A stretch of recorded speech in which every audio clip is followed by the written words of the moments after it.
포피의 손을 잡아요. 포피의 귀를 기울여요. 마음을 열고 포피와 친구 되면 당신의 눈이 되어 세상을 보여드려요.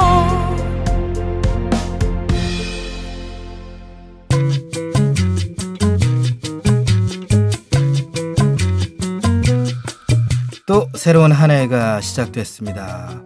어떻게 보내셨나요? 네, 많은 분들이 새해 다이어리에 빼곡하게 새해 다짐을 적어 내려갔을 것 같은데요. 그런데 작심삼일이라는 말이 있죠. 그 다짐을 3일 만에 지키지 못할 수도 있습니다. 네, 오늘이 벌써 4일째죠. 이 살며시 고비가 찾아온 분들도 있을 듯합니다. 하지만 다짐보다 더 중요한 건 이 다짐들을 실행에 옮기는 그거라는 거. 실행에 옮기라는 일이라는 거죠. 네, 다짐만 하다가 올해도 또 순식간에 지나가 버릴지도 모릅니다. 작심삼일, 올해는 내일이 아닌 사자성어일 뿐이길 바래요. 네, 올해는 꼭 다짐한 일 모두 이루어지는 한 해가 되길 바라겠습니다. 2016 새해 첫 방송이죠. 1월 4일 월요일 내 손을 잡아요. 새로운 마음을 담아 출발합니다.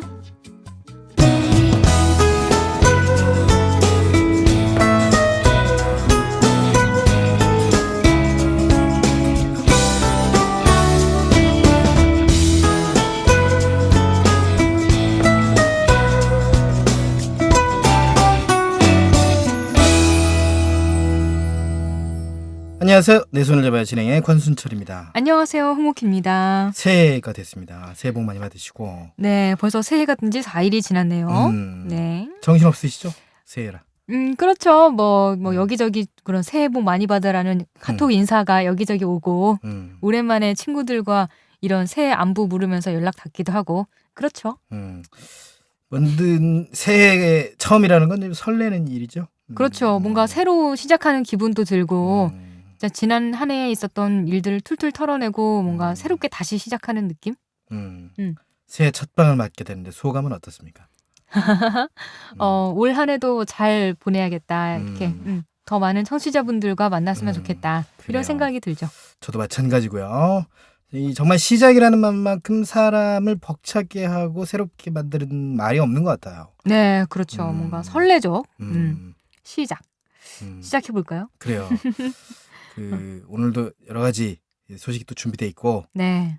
사실 처음 초심이라는 것을 좀 지키기 어려울 때가 많은데 또 오늘 방송이 초심의 시작이라고 생각하고 초심이라고 생각하고 이제 진행을 한다면 더 좋지 않을까. 오늘의 기억을 꼭 간직을 하면서 방송을 좀 진행해봤으면 좋겠다.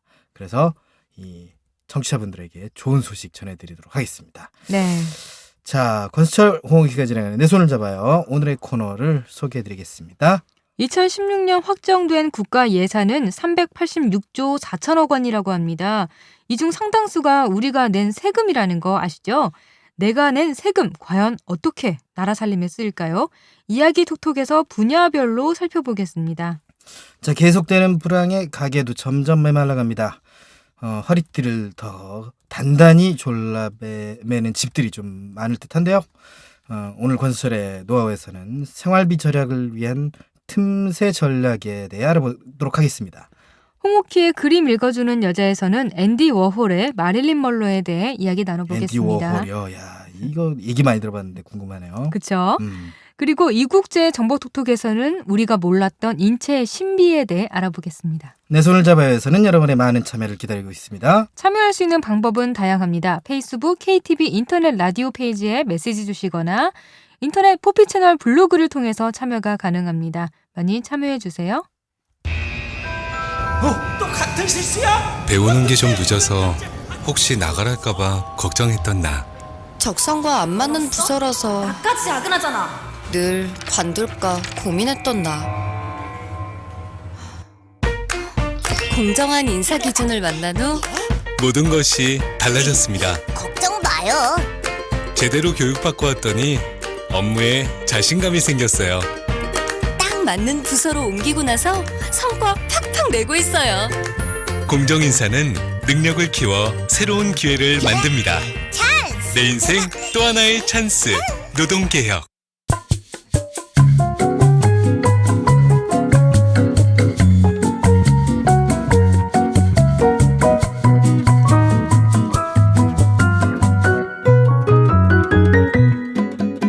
네, 손을 잡아 함께하고 계십니다. 국회는 2016년 나라 살림을 위한 예산으로 총 386조 4천억 원을 확정해 의결했습니다. 뉴스 전하는 것 같군요. 그렇군요. 네. 작년보다 11조 원 늘어났는데요. 이 중 상당수가 국민이 낸 세금이라는 거. 네, 알고 계셨나요? 네, 알고 있습니다. 누구나 한 번쯤 내가 낸 세금이 어디에 어떻게 쓰이는지 궁금해하는 적이 있으셨을 것 같아요.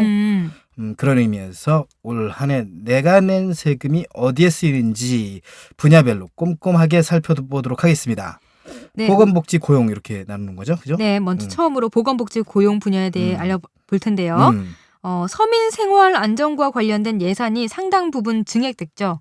네, 이 예산안 중에서 보건복지 고용 분야의 예산이 이 전년보다 6.7% 증액됐어요. 그 123조 4천억 원입니다. 이 정부는 취약계층에 대한 맞춤형 지원 정책을 강화하고 사회 안전망을 보다 더 강화하는 데 주안점을 뒀습니다. 네, 무엇보다 청년 일자리와 관련된 예산이 많이 늘었죠. 이에 따라 올해는 노동 개혁을 통한 청년 고용 활성화 움직임도 활발하게 전개될 것으로 예상이 되는데요. 구직을 앞둔 청년들의 관심이 모아지고 있다면서요. 예, 그렇습니다. 우선 올해부터 청년 고용 확대를 위한 제도적 기반이 본격적으로 갖춰집니다. 작년까지는 기업들이 평균 55세에서 58세 다양한 정년제 있잖아요. 네, 그렇죠. 정년제를 유지를 하고 있지만 내년부터는 60세 정년제가 의무화됩니다. 네, 이와 관련해서 크게 이슈가 되고 있는 게 임금 피크제죠. 네, 그렇습니다. 정부가 지난해 12월부터 시행한 임금 피크제 지원금 제도는 2016년에도 계속됩니다. 이 제도는 임금 피크제로 10% 이상 임금이 줄어든 근로자에게 연간 최대 1,080만 원의 지원금을 주는 것인데요.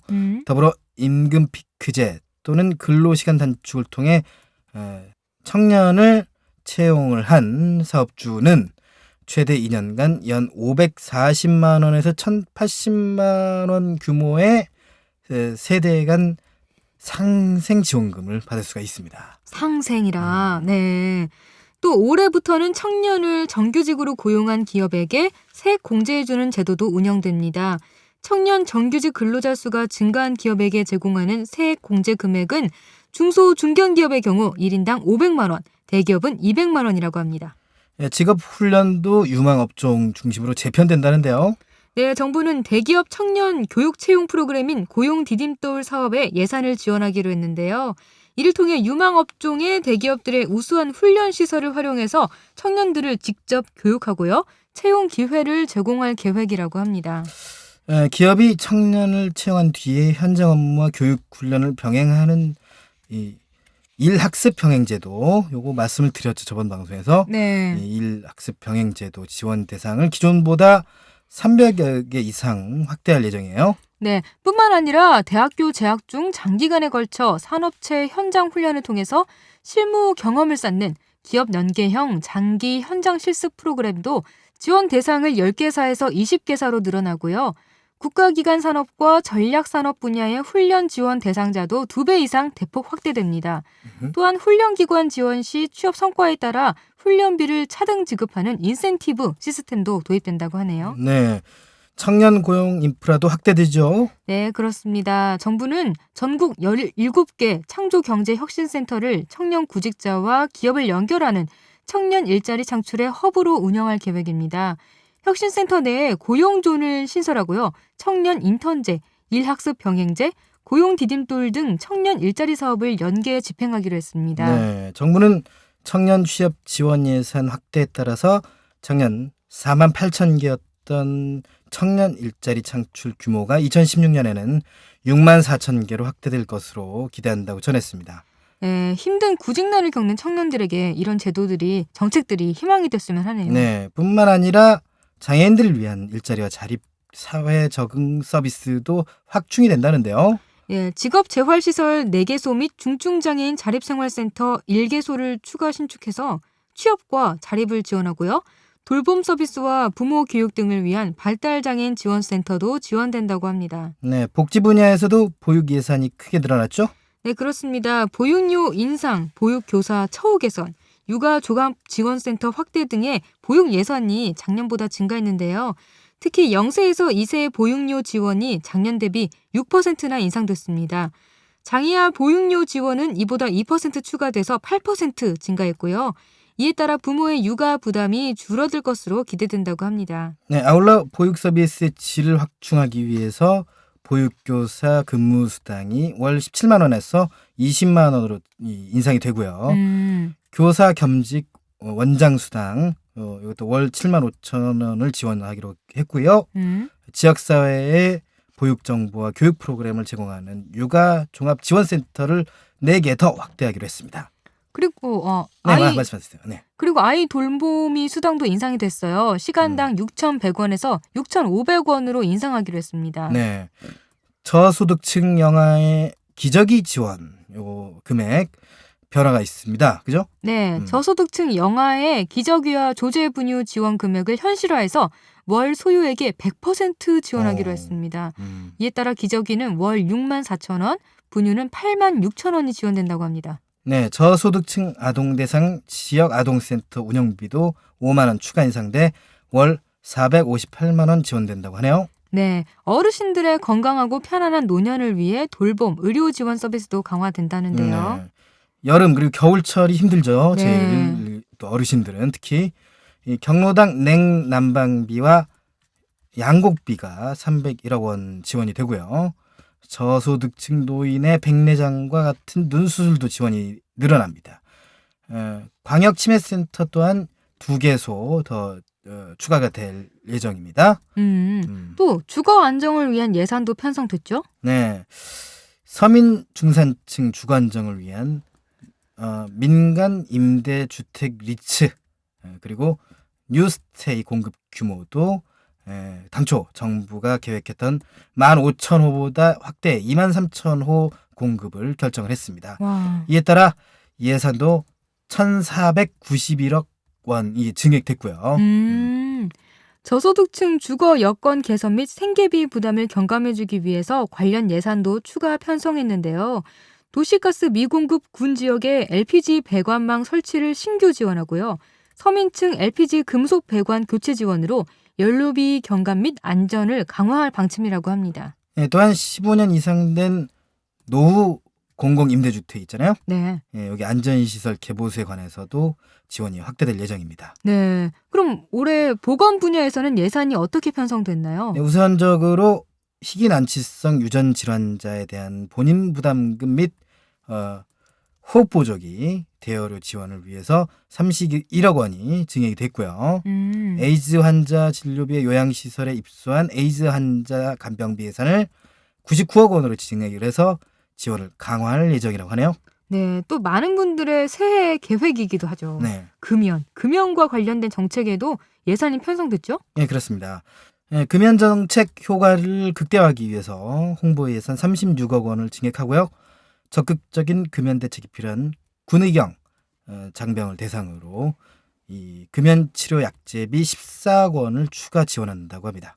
네, 아울러 대형 재난에 의한 지역 의료 기반 붕괴 상황을 대비해서 수술실, 중앙전실이 구비된 이동식 현장 재난의료시설 구축 비용에도 59억 원을 증액한 138억 원이 책정됐고요. 이와 함께 감염병 의심 환자 입국 시 신속한 검역을 통한 검역 정보 자동 전산화, 추적 관리 및 격리 조치의 효율적 수행을 위해 자동 검역 심사대 구축 및 IT 기반 스마트 검역 관리 시스템 도입 비용으로도 예산이 지원된다고 합니다. 자, 다음은 교육 분야입니다. 총 53조 2천억 원의 예산이 편성이 됐는데요. 이 가운데 가장 눈에 띄는 것이 새로 2,362억 원을 편성한 산업연계 교육 활성화 선도대학 사업입니다. 네, 프라임 사업이라고도 하는데요. 사회 변화와 산업 수요에 맞게 대학 체질을 개선해서 인력 양적 미스매치를 해소하고요. 현장 중심 창의적 교육 모델로 대학생 사회 진출을 돕기 위해 마련한 지원 제도입니다. 기존 학과 통폐합, 학부 및 단과대 신설 등으로 학사 구조 개편과 정원 조정을 선도적으로 진행하는 대학에 예산이 지원된다고 합니다. 네. 우수 강의를 일반인 누구나 무료로 수강할 수 있는 한국형 온라인 공개 강좌 예산도 작년 23억 원에서 40억 원으로 늘어났습니다. 특성화 전문대학 육성 사업 예산 역시 2,969억 원에서 2,972억 원으로 소폭 증액됐고요. 찜통교실, 노후 화장실 같이 열악한 학교 시설 개선을 위한 예산도 편성됐죠? 네, 그렇습니다. 학부모 아이들이 걱정하지 않고 마음 놓고 교육받을 수 있도록 목적 예비비 3천억 원을 최종 반영을 했는데요. 노후 화장실 개량, 찜통교실 해소 등 열악한 교육 환경 개선을 위해 중점적으로 사용될 예정입니다. 네, 교육 분야에서 가장 큰 현안이었죠. 누리과정 예산은 어떻게 됐나요? 자, 누리과정 예산은 예비비에서 3천억 원을 우회 지원하도록 배정이 됐습니다. 네, 뉴스에서 그렇군요. 많이 보셨죠? 네, 그렇죠. 음. 다음 문화 분야에서는 예산이 어떻게 지원되나요? 자, 문화체육관광 예산 총 6조 6천억 원 배정됐습니다.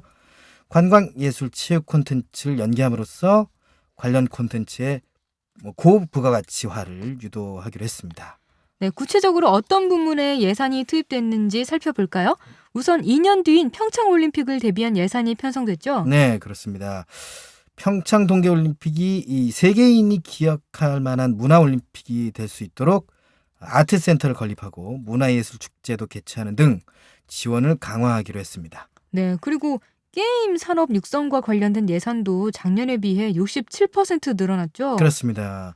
게임 산업은 21세기 문화 콘텐츠 사업 중 부가가치 산업으로 좀 주목을 받고 있는데 이를 반영해서 게임 산업 육성 예산은 351억 3,400만 원으로 2015년보다 67%가 증가됐습니다. 이 중에서 가장 많은 예산이 들어가는 사업은 지역 기반 게임 산업 육성입니다. 이름에서도 알 수 있듯 경상도, 전라도, 충청도 등 서울 외 지역 게임 산업을 키우기를 위해서 주목적으로 하고 있습니다. 네, 이번에 첨단 융복함 게임 콘텐츠 활성화 지원 항목이 신설됐죠. 이 사업은 가상현실이나 증강현실, 인디게임, 스마트 TV 등 새로운 시장을 먼저 개척하기 위해 마련됐다고 합니다. 네, 또한 게임 중소개발사 경쟁력 강화 및 해외 진출 지원을 목적으로 한 글로벌 게임 산업 육성에는 37억 5천만 원이 이제 배정이 됐고 e스포츠 활성화에도 2015년보다 10억 원 이상 늘어난 26억 4,200만 원이 투입됐다고 합니다. 네, 이어 주요 문화재 야간 개장 프로그램을 신설하고 문화재 보수 정비 예산도 확대하기로 했습니다. 네, 제가 낸 세금이 정말 다양한 분야에서 대한민국 발전을 위해 사용되고 있는 것 같아 뿌듯하네요. 네, 그렇죠. 예산 편성이 되면서 새로운 정책들도 많이 시행되는 만큼 꼼꼼히 이런 것들을 챙겨서 내가 낸 세금인데 혜택을 받는 것도 좋겠죠. 네, 내일도 이 경제와 공공질서 안전 분야 어떻게 올해 예산이 편성이 됐는지 정리해보는 시간 가져보도록 하겠습니다. 17년 만에 노사정 대타협이 이루어졌습니다. 하지만 일자리를 찾는 많은 사람들이 대타협의 실천을 애타게 기다리고 있습니다. 그들의 일자리가 빈자리가 되지 않도록 반복되는 쪼개기 계약은 사라져야 합니다. 일하고 싶으면 2년 더 일자리가 보장되어야 합니다. 재취업의 기회가 확대되어야 합니다. 대한민국 모두가 원하는 일자리를 찾을 수 있도록 노동개혁 입법을 응원합니다.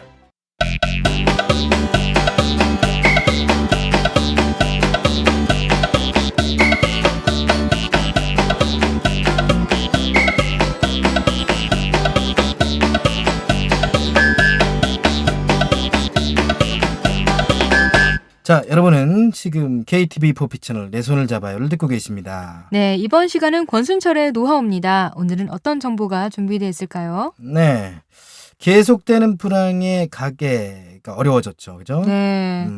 가게 허리띠를 졸라매는 분들이 많다고 하는데 좀 더 아끼고 좀 더 줄일 곳은 없는지 오늘도 눈에 불 켜고 가계부를 살피는 분들이 상당할 것 같습니다. 그렇죠. 오키 씨, 음. 생활비가 초과되면 뭐부터 줄이게 됩니까? 뭐 일단 외식비. 외식. 네, 좀 더 밖에서 먹을 일이 생기면 좀 더 싼 거 찾게 되고 아니면 뭐 문화 생활비? 아무래도 문화비 같은 거는 내가 즐기고 싶을 때 즐기는 거지 돈이 없는데 무리해서 즐길 수는 없는 거니까. 그렇죠. 네. 이런 부분이나 아니면 뭐 쇼핑, 의류비, 화장품비 이런 거에서 약간 더 아낄 수 있나 보게 되죠. 네, 오키 씨처럼 크게 뭐 생각하고 줄이는 사람들이 많은데 너무 범주가 커요. 의외로 나도 모르게 나가는 전기비, 가스비 뭐 이런 작은 부분들은 많이 놓치더라고요. 사실 이 부분만 아껴도 상당히 절약이 되거든요. 네, 그래서 오늘은 생활비를 절약하는 틈새 전략에 대해 알려드리도록 하겠습니다. 그렇군요. 네, 쇼핑, 네. 문화생활 이런 거 즐기시면서 생활비를 좀 아껴보는 거 어떨까 하는 생각이 드네요. 좋은데요? 우선 전기세 부분입니다. 음. 전기요금을 절약하기 위해서는 전기세가 어떻게 부과되는지 살펴볼 필요가 있어요. 오키 씨는 이 전기세가 어떤 방식으로 계산되는지 아세요? 쓴 만큼 나오겠죠. 아, 상식 아닌가요? 반은 맞았고 반은 또 틀렸습니다. 이게 상식이 아닌가요? 네, 반은 맞았고 반은 틀렸다.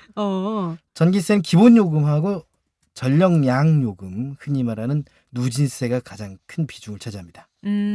거기에 전력산업 기반기금이 있습니다. 전력산업 기반기금. 네. 그 부가가치세를 더해서 매달 전기요금이 책정이 됩니다. 아. 주택용 전력은 사용량에 따라서 기본요금과 전력량 요금을 각각 6단계로 구분해서 누진료를 적용을 하는데요. 네.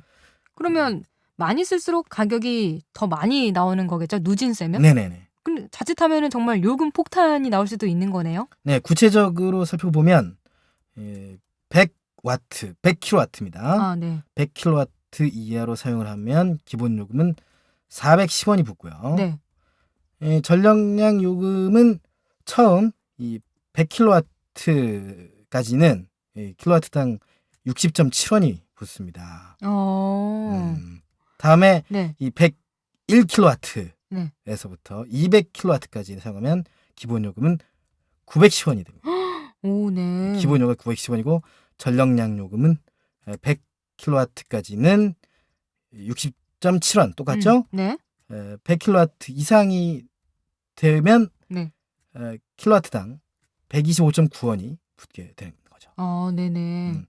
201에서 300kW까지 네. 사용했을 때는 기본료가 1,600원이 붙고 오. 전력량 요금은 처음 100kW짜리는 100kW까지는 짜리가 아니고 60.7원 네. 되고 그 다음 200kW까지는 125.9원 네. 그리고 200kW 이상은 187.9원 이렇게 붙습니다. 네. 이런 식으로 500kW까지 이 초과 사용량까지 6단계가 이제 진행이 되는 겁니다.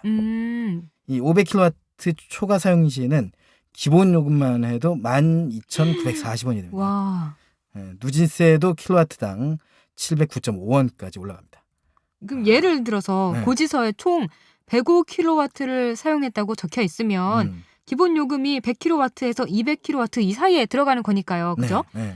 910원이 부과되고 전력량 요금은 처음 100kW까지는 킬로와트당 60.7원이니까 총 6,070원. 그리고 나머지 5kW에 대해서는 125.9원으로 계산이 돼서 629.5원.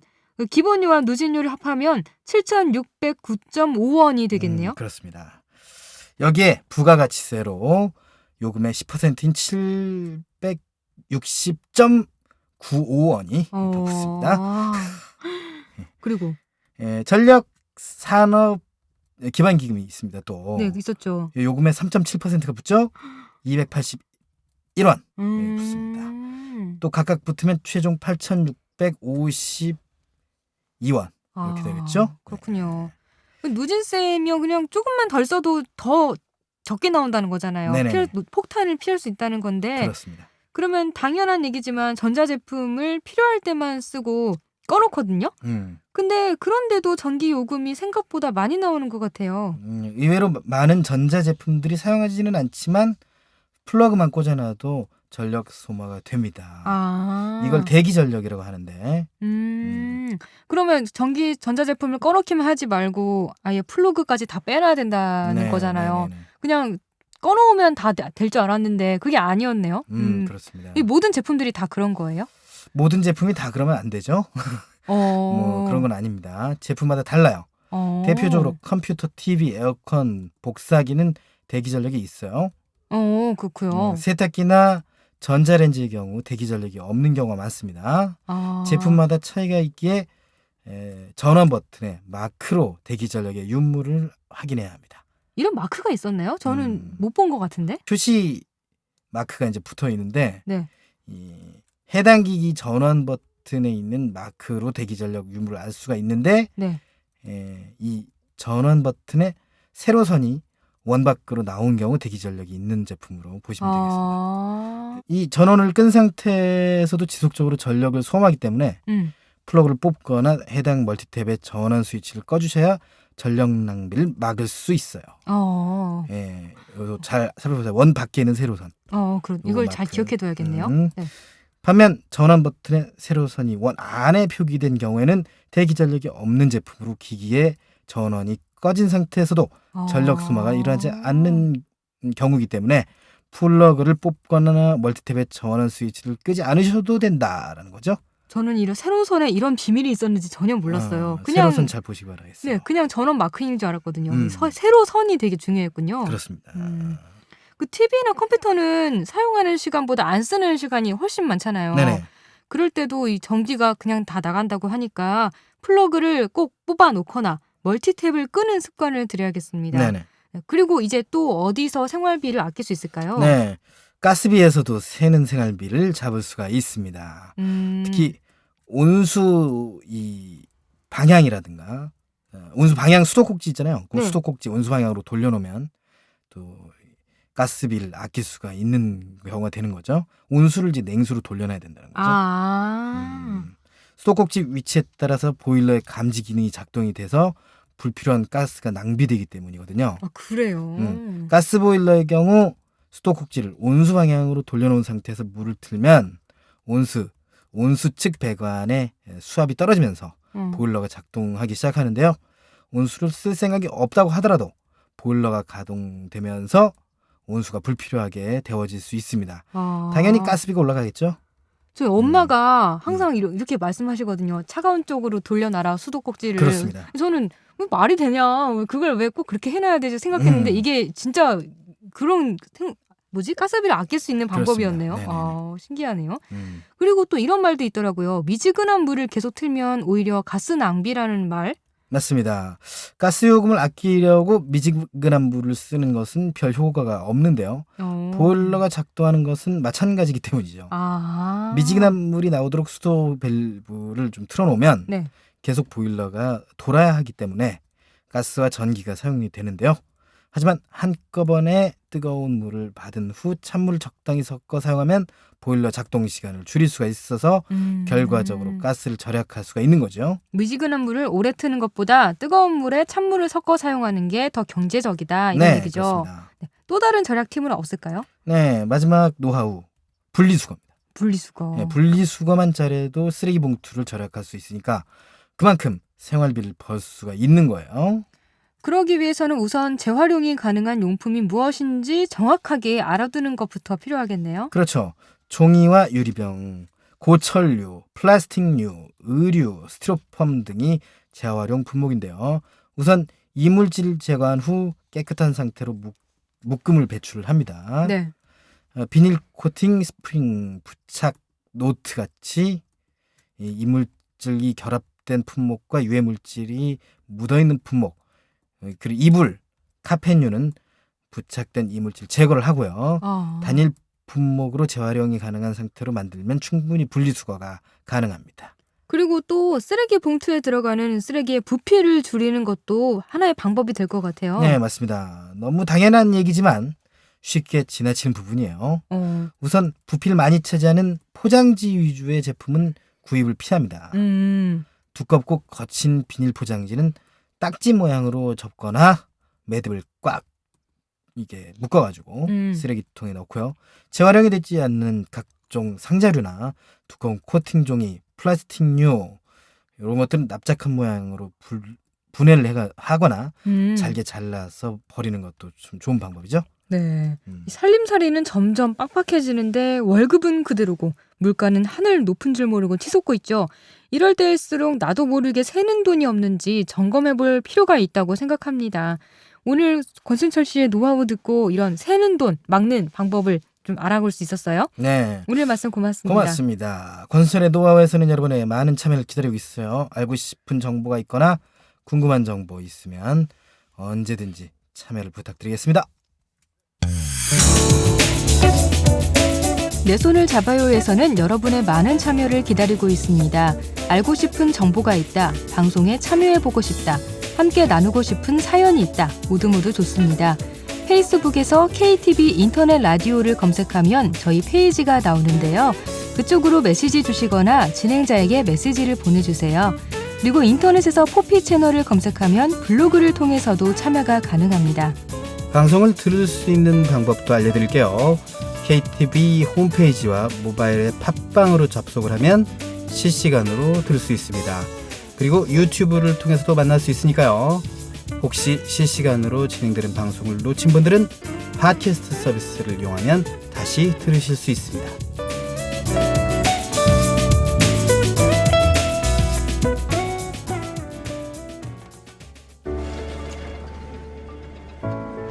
도대체 언제 할 거야? 이제 빨리 하고 보고 드리겠습니다. 아니, 퇴근 언제 할 거냐고. 근로시간이 줄어듭니다. 나 회사 관두게 됐어. 그럼 다음 달 생활비는? 실업급여 받으면서 천천히 찾아보자 여보. 실업급여가 늘어납니다. 최 씨, 오늘이 마지막 출근이에요. 내일부터 정규직으로 출근해요. 정규직 전환이 쉬워집니다. 노동개혁으로 대한민국이 새 출근합니다.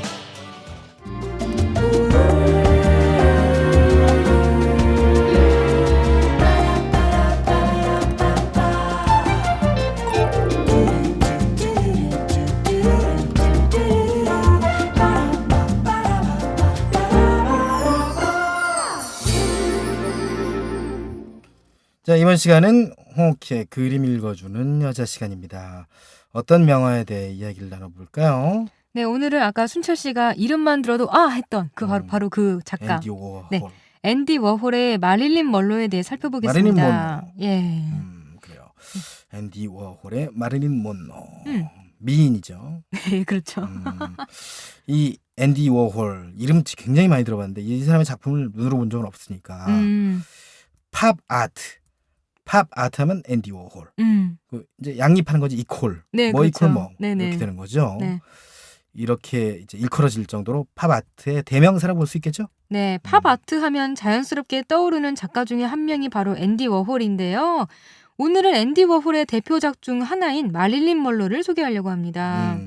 자, 우리 항상 작품을 소개하기 전에는 화가에 대한 이야기 그리고 그 작품을 지은 사람의 이야기를 먼저 하게 되는데 이 아티스트를 좀 먼저 살펴봐야 될 것 같은데 네, 앤디 워홀 어떤 사람인지 궁금합니다. 그렇죠. 이름 많이 들어봤죠. 그래서 이름만 많이 들어봤죠. 어떤 사람인지는 잘 모르고. 이 앤디 워홀은요, 피츠버그 카네기 공과대학에서 산업 디자인을 전공했고요. 졸업 후에 상업 디자이너로서 잡지 사파와 광고를 제작하며 성공을 거둡니다. 그러다가 1960년에 상업 미술에서 순수 미술로 전환하고요. 배트맨, 딕 트레이시, 슈퍼맨 등 연재 만화의 인물 시리즈를 그렸는데요. 고상한 예술만을 중요시하던 당시 뉴욕의 화상들로부터 외면당했죠. 이런 그림들이. 그러다가 2년 만인 1962년에 새로운 사실주의자들이라는 전시에 참여하면서 주목을 받게 됩니다. 그렇군요. 네. 이때 나온 작품들이 나온 작품들이 있나요? 네. 이때 나온 작품들이 우리가 많아요? 흔히 알고 있는 그런 앤디 워홀 작품들이에요. 우리가 흔히 아는 그렇군요. 그런 수프 깡통이나 코카콜라 병, 그리고 유명 인사를 소재로 한 작품들이 실크 스크린 판화 기법으로 제작이 된 거예요. 앤디 워홀은요, 이런 작품들을 만들 때 공장이라고 부르는 개인 스튜디오에서 수많은 조수들과 함께 작업했습니다. 그래요. 보통 이제 자신의 화방, 화실, 뭐 네, 이렇게 그렇죠. 얘기하는데, 그렇게 얘기하는데 아니면 뭐 아틀리에 이렇게 그렇죠. 얘기하죠. 네네. 아니면 성당, 예를 음. 들어서 작품 활동을 하곤 했는데 스튜디오에서 자신의 좀 마음에 맞는 사람들과 이렇게 작업을 했다는 얘기인데, 네. 그럼 앤디 워홀은 왜 이 스튜디오를 공장이라고 했을까요? 그거 궁금하네요. 공장이 똑같은 물품을 대량 생산하는 곳이잖아요. 네네. 기계처럼. 네. 그러니까 앤디 워홀의 작품도 공장처럼 자식 작품을 만들었던 거죠. 네.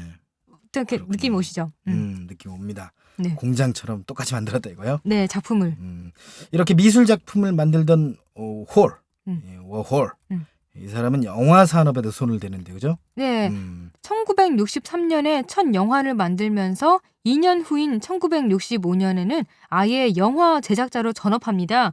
그리고 총 280여 편의 엄청난 영화들을 만들었어요. 많이 만들었네요. 네. 미술 작품도 공장에서 찍어내듯이 만들고 영화도 마찬가지였던 것 같아요. 네. 좀 실험적인 영화를 많이 만들었어요.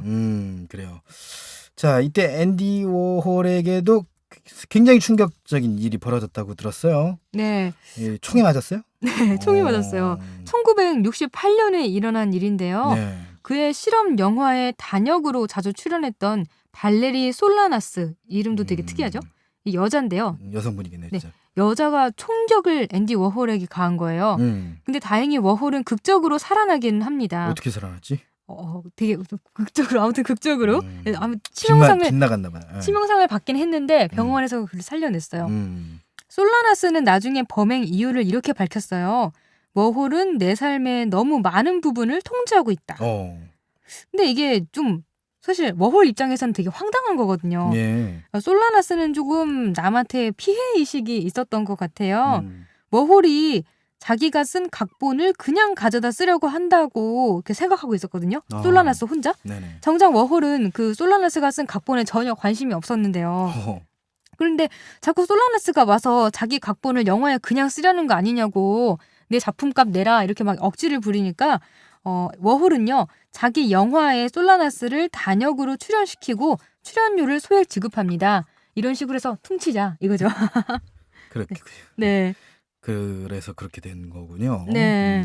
그렇게 됐는데 그 후에도 솔라나스는 지속적으로 자기 각본을 워홀에게 보여줬는데 워홀은 계속 그냥 관심이 없고, 근데 솔라나스는 관심 없는 워홀을 보고 제가 또 내 작품을 그냥 가져다 쓰려고 한다고 계속 그런 식으로 혼자 착각을 했다가 결국은 권총을 구입해서 살인을 결심하게 이른 거죠. 워홀을 죽여야겠다. 그렇군요. 네. 자, 벌을 받았겠죠. 네, 솔라나스는 일단 살인 미수로 징역 3년을 선고받았고요. 피해 망상성 정신분열증 진단을 받고 증상이 있었군요. 네, 정신병원에서 치료를 받았습니다. 그래요. 정신병 중에 굉장히 위험한 정신병. 근데 뭐 자기 각본을 얼마나 소중하게 생각했는지 항상 각본을 품에 지니고 있었대요. 뭔가 좀 집착하는 면도 없잖아요. 네, 좀 그랬던 것 같아요. 좀 이상한 사람에게 얽힌 것 같아요. 워홀이 유명한 예술가였던 만큼 이상한 사람과 정말 연을 맺어가지고 그러니까요. 위기를 맞았군요. 유명할수록 약간 좀 이런 뭔가 사건 사고 그리고 이상한 일에 얽히는 일이 좀 있는 것 같아요. 또 있어요? 뭐 되게 많지 않았냐? 뭔가 세기의 미스테리 뭐 이러면서 그런 거 되게 많지 않나요? 서프라이즈 같은 프로그램 보면. 자, 미술계로 70년대 다시 돌아가는 워홀의 이야기를 들려주시죠. 네, 70년대부터 다시 미술계로 돌아왔는데요. 이때는 사교계나 정치계 인물들의 초상화를 그리다가 87년에 숨을 거둡니다. 네, 여기서 앤디 워홀 그 화가 개인의 삶에 대한 소개는 마무리하고요. 네. 이제 팝아트에 대한 소개로 넘어갈게요. 팝아트요. 팝아트 많이 들어는 보셨을 거예요. 네. 그죠? 들어는 봤죠. 근데 그렇죠. 뭔지는 자세히 모르지 않으세요? 네, 그렇죠. 뭔지는 잘 모르죠. 팝아트란 단어만 알죠, 그죠? 네, 아마 그러실 것 같아요. 팝아트는 파퓰러와 아트 단어를 합성한 건데요. 파퓰러 중에서 앞글자 POP만 따서 팝아트라고 부르고 있습니다. 네. 그러니까 우리말로 하면 대중예술이라는 대중예술. 뜻이죠. 네. 그렇군요. 그동안 예술은 귀족, 귀족이나 부르주아 그리고 교회 전유물이었죠. 굉장히 그렇죠. 비싼 분들이 많이 네. 사용하시던 그런 게 예술이었는데 돈 좀 있어야지 좀 구입도 하고 네. 즐길 수 있었던 그런 예술이었고 네네. 또한 이해하기 어려운 추상성이 있었고 엄숙함이 느껴졌다라고 볼 수 있는데 팝아트는 그러한 예술의 생리에 반기를 들면서 1960년 뉴욕을 중심으로 등장을 한 거예요. 예, 예술의 고고함을 버리고 대중문화의 하나로 여기게끔 하는 거죠. 그래서 팝아트의 소재는 대중매체나 광고, 일상생활용품, 그리고 정치계 인물이나 연예계 인물 같은 유명인 등 우리가 흔히 볼 수 있는 것들입니다. 정리를 해보면 그거예요. 우리 고대 화가들의 작품, 그리고 이제 근대 화가들의 작품, 우리가 예술품이라고 부르는 것들, 그런 것들은 이제 클래식, 노래를 볼 때는 클래식으로 볼 수 있고, 그렇죠, 그렇죠. 팝 아트는 이제 대중가요. 아, 그렇죠. 라고 볼 수 있는데 앤디 워홀이 먼저 대중적 예술을 시작했다. 라고 볼 수 있는 그런 게 되겠군요. 네, 뭔가 그런 대명사급이다. 네, 그렇게 보면 되죠. 누구나 다 알고 있는 소재이기 때문에 뭐 그리 어렵지 않고 뭐 직관적이다 이렇게 생각할 수도 있을 것 같아요. 네네네. 딱 보면 뭘 그린 거구나. 이게 뭐다. 그러니까 우리가 이 그림 명화를 설명할 때 굉장히 설명을 길게 해야지 이해가 되고 그런데 그렇죠. 앤디 워홀의 작품은 뭐 꼭 그렇진 않다. 뭐 이런 네, 얘기가 그렇죠, 될 수 있겠습니다. 그렇죠. 그냥 딱 보면 이거 코카콜라 그린 거네 이런 식으로 딱 알게 된다는 거죠. 뭐 앤디 워홀은요 실크 스크린에 프린트하는 방식으로 그림을 그렸어요. 그러니까 굉장히 그림이 되게 쉽게 나왔겠죠. 프린트하는 찍어내는 거니까 그림 이제 다 일일이 색칠하는 게 아니고. 그래서 그림을 찍어낸다라는 표현이 맞을 만큼 똑같은 그림을 여러 개 만들었습니다. 아까 앤디 워홀의 스튜디오를 공장이라고 부른다고 했었죠. 네네네. 이 공장에서 앤디 워홀은요 딱 이렇게 소재만 던져주고 실제 작업은 수많은 조수들이 만들어냈습니다. 조수들. 예. 그래서 이렇게 특정 그림을 반복적으로 복사하면서 수많은 복사본을 만든 점, 그리고 여러 사람이 함께 만든 점 때문에 이런 예술은 예술가만의 유일무이한 창조물이라는 기존 관념을 부정했습니다. 네. 여러 사람이 함께 만들었기 때문에. 고정관념을 깬 그런 네. 작품이 되었군요. 네. 예술성, 예술에 관련된 여러 가지 그 덕목이 있는데 거기에 보면은 독창성과 희귀성 있지 않습니까? 그렇죠.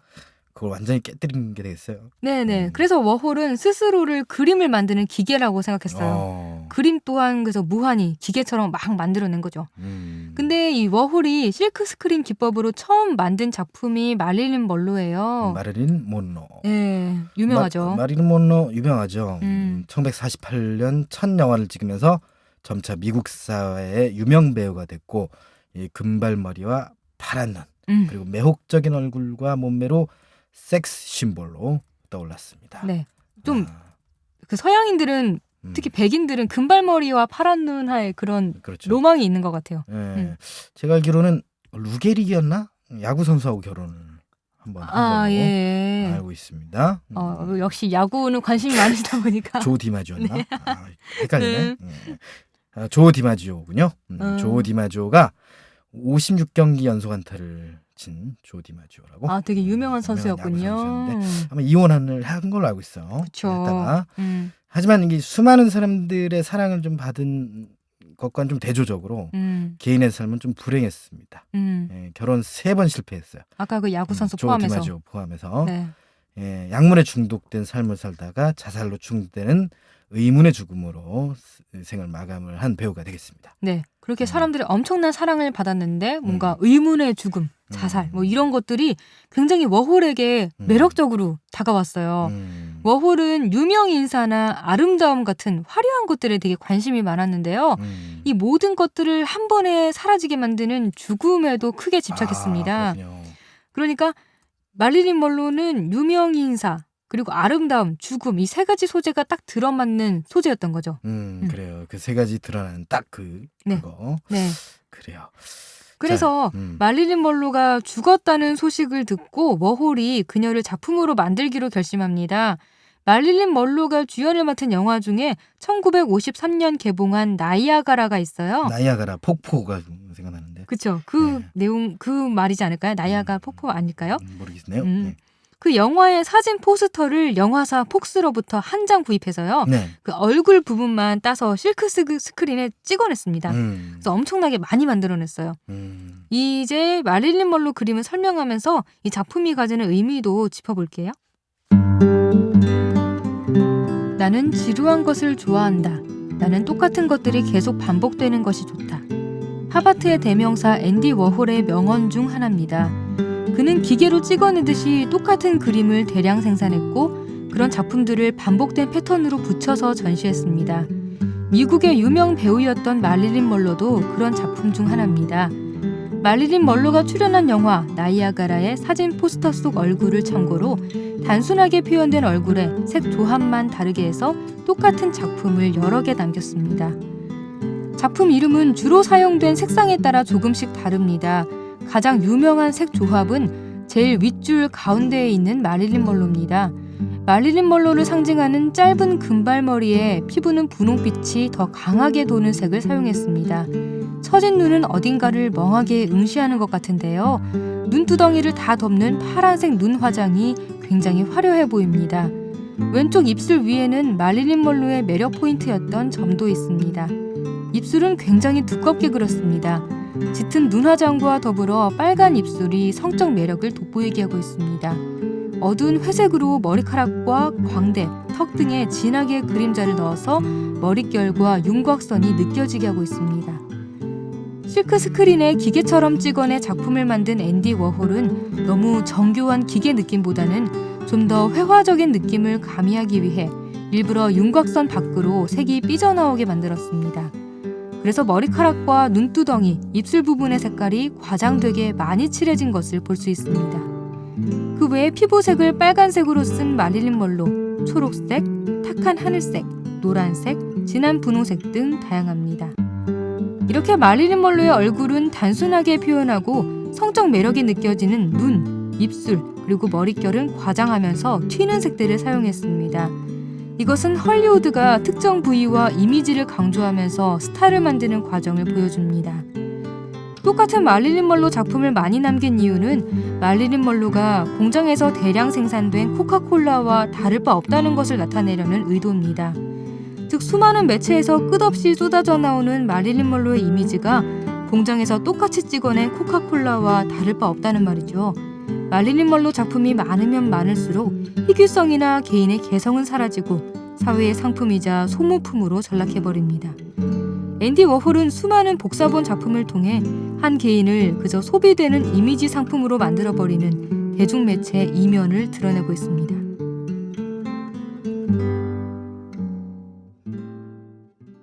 네. 자, 팝아트는 예술의 대중화를 표방하며 등장을 했지만 아이러니하게도 앤디 워홀의 마릴린 먼로는 그가 남긴 작품 중에서 가장 비싼 작품이 되겠습니다. 네, 진짜 아이러니하죠. 대중예술을 표방하면서 나왔는데 엄청 비싸다. 마릴린 먼로. 결국 돈 있는 사람만이 그림을 살 수 있는 거죠. 예. 예술은 어쩔 수 없이 돈에 의해 굴러갈 수밖에 없는 건지도 모르겠어요. 그렇죠. 대중이 열광하면 열광할수록 상품 가치는 더 비싸지니까 말이죠. 네, 그렇죠. 이런 사실 근데 이 그림은 이렇게 사회적 가치가 굉장히 올라가지만 음악은 그럴까 생각을 좀 해봤는데 음악은 왜요? 떨어지는 것 같아요? 뭐 요새는 그런데 또 생각해 보면 옛날 그런 LP판들 보면은 막 몇 천만 원짜리도 있고 몇 백만 원짜리. 그렇죠, 맞죠. LP판도 되게 비싸게 팔리고 똑같은 생리인 것 같아요. 예술은. 네. 그리고 희귀하니까. 근데 이건 복사가 가능하잖아요. 그렇죠. 그림은 복사가 가능하죠. 그런데도 비싸요. 그래요. 자, 앤디 워홀이 그린 작품 오늘 그림 읽어주는 여자에서 살펴봤습니다. 네. 앤디 워홀의 마릴린 먼로죠. 듣고 싶은 명화가 있다면 주저하지 말고 메시지 보내주세요. 페이스북 KTV 인터넷 라디오 페이지나 블로그에 남겨주시면 됩니다.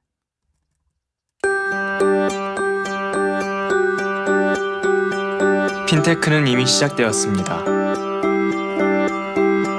결제, 송금, 은행 업무 등 우리는 예전보다 간편하고 빠르게 사용하고 있습니다.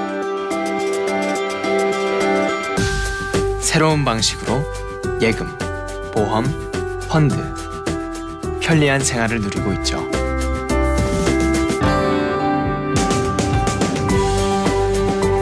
핀테크, 이제 생활입니다. 금융개혁은 이미 시작되었습니다.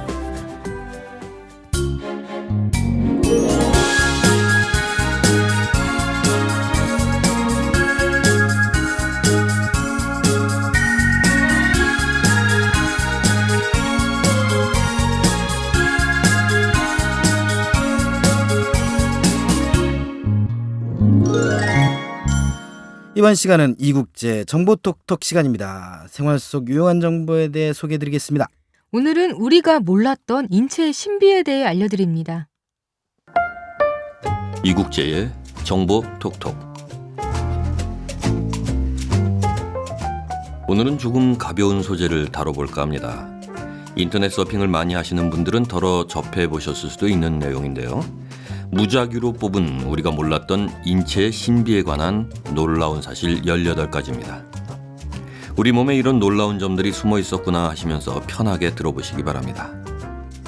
첫째, 우리 눈에는 초점을 조절하는 근육이 하루에 10만 번 정도 움직인다고 합니다. 이걸 다리 근육의 운동량으로 생각하면 하루에 80km를 걷는 정도의 운동량이라고 하네요. 둘째, 우리의 배꼽에는 수천 종의 박테리아가 서식한다는데요. 이는 전체 열대우림 규모의 생태계를 구성하는 박테리아 종류의 수와 같다는 겁니다. 그렇다고 걱정 마세요. 우리 몸에 수많은 세균이 살고 있다는 건 다 아시는 사실이잖아요. 셋째, 우리는 평생 동안 24,000리터 정도의 침을 만들어낸다는데요. 이는 수영장 2개를 가득 채울 만큼의 양이라고 합니다. 넷째, 우리의 코는 5만 개의 서로 다른 냄새를 기억할 수 있다네요. 다섯째, 적혈구는 대략 20초면 우리 몸 전체를 돌아옵니다. 여섯째, 우리 눈은 정말로 민감해서 만약 지구가 평평하다면 50km나 떨어진 거리의 촛불도 볼 수 있을 정도라고 하네요. 와, 이게 진짜일까요? 저는 이 자료를 소개해드리면서도 잘 믿기지가 않을 정도네요. 일곱째, 우리 몸을 구성하는 세포의 대략 90%는 곰팡이와 박테리아로부터 왔답니다. 여덟째, 우리 몸의 근육은 우리가 생각하는 것보다 훨씬 강력하다네요. 평소에 근육의 힘은 우리의 근육과 힘줄을 보호하기 위해서 손상되지 않을 만큼으로 제한되지만 몸속에 아드레날린이 분출할 땐 그 힘의 제한선이 사라지게 된답니다. 아홉째, 우리의 눈은 최대 1000만 가지의 서로 다른 색을 구별할 수가 있고 그 어떤 망원경보다 많은 정보를 받아들인다고 합니다. 10번째, 사실 우리 몸은 빛을 내고 있다고 합니다. 다만 그 빛은 우리 눈이 감지할 수 있는 양의 1000분의 1 정도라고 하는군요. 11번째, 사랑을 할 때는 뇌가 각성제인 암페타민을 복용했을 때만큼의 신경 전달 물질과 호르몬을 분비하도록 한답니다. 12번째, 우리 DNA의 50%는 바나나와 동일하다네요. 13번째, 우리 뇌는 전구를 밝히기 충분할 만큼의 전기를 만들어낸다고 합니다. 14번째, 인체에서 가장 강한 근육은 턱 근육이라고 하고요. 15번째, 인간의 뇌가 컴퓨터라면 1초에 3억 8천조 번의 작업을 수행할 수 있다고 합니다. 이는 현재 세계에서 가장 빠른 슈퍼컴퓨터의 5만 배에 해당하는 속도랍니다. 16번째, 우리의 인체는 매초 2,500만 개의 새로운 세포를 만들어낸답니다. 17번째, 우리의 뇌는 분당 1000단어까지 읽을 수 있고요. 18번째, 평생 동안 우리 피부에 18kg 정도가 새로 만들어지고 떨어져 나간답니다. 네, 오늘은 인체 신비에 대해서 재미로 살펴봤는데요. 이 외에도 우리 몸은 참 놀라운 비밀들을 많이 갖고 있다고 합니다. 그동안 무심하게 넘어갔는데 이렇게 정리해보니 참 놀랍네요.